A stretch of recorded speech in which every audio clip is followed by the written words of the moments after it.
de la peine de mort.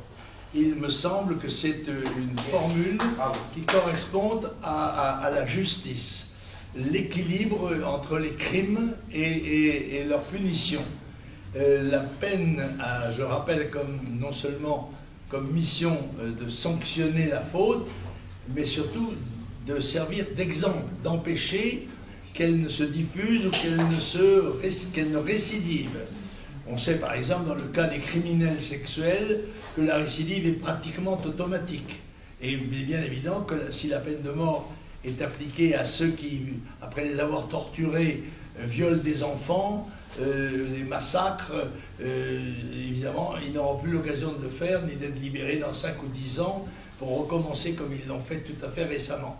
Je suis donc un partisan de la peine de mort, assumant dans ce domaine-là les responsabilités qui sont celles des hommes politiques, car enfin, le seul métier où on ne risque pas la mort serait le métier de tueur, puisque quand on est pompier, on risque la mort, quand on est marin-pêcheur, on risque la mort, quand on est ouvrier du bâtiment, on risque de tomber des échelles. Bon, donc il y a beaucoup de métiers où on risque sa vie. Le seul métier où on ne risquerait pas sa vie en France, c'est tueur, c'est assassin. Par conséquent, je rappelle d'ailleurs qu'il y a un chiffre qui devrait attirer l'attention de l'opinion publique.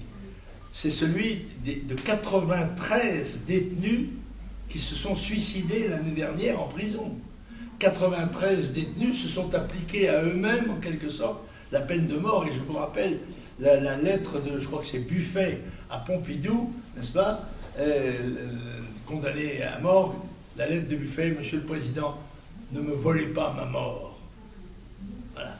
Et autrement dit, c'est clair, ce sont les crimes, c'est des crimes abjects comme ceux qui sont perpétrés sur les gens sans défense, des enfants, encore que je pense que l'assassin d'un jeune homme de 20 ans est aussi criminel que celui d'un homme de 75 ans. Enfin, il est certain qu'il y a des circonstances aggravantes, certaines sont abjectes, certaines même sont indicibles, n'est-ce pas, ne sont pas, même on n'ose pas les publier dans la presse, tellement leur abjection est insupportable. Eh bien, ces gens-là, somme toute, s'en tirent avec une peine de sûreté de 30 ans, laquelle sera ramenée par le jeu des mécanismes comment dirais-je, de réduction des peines à 15 ans, ce qui fait qu'un assassin de 18 ans, eh ben, il peut sortir à 33 ans et recommencer, pourquoi pas, hein, puisqu'il sera libre.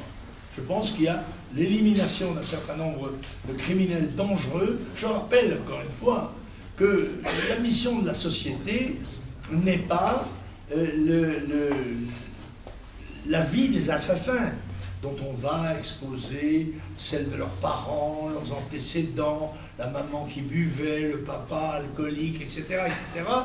Il n'y a que les victimes, elles pourrissent dans leur cercueil et n'ont plus droit à la parole. On ne leur demandera pas, elles, ce qu'elles pensent. On ne pensera pas à la peine infligée à leurs parents pour la vie entière, une vie de chagrin qui sera la leur, on n'en tiendra pas compte non plus. Alors je crois donc que c'est légitime de l'appliquer à un certain nombre de crimes particulièrement odieux, étant entendu que tous les moyens sont donnés aux accusés dans notre pays de pouvoir se défendre, puisqu'il y a même maintenant un appel des cours d'assises qui permet de revenir une fois, 2 fois, comme si la justice française pouvait se permettre ce luxe, 2 fois devant les jurys populaires,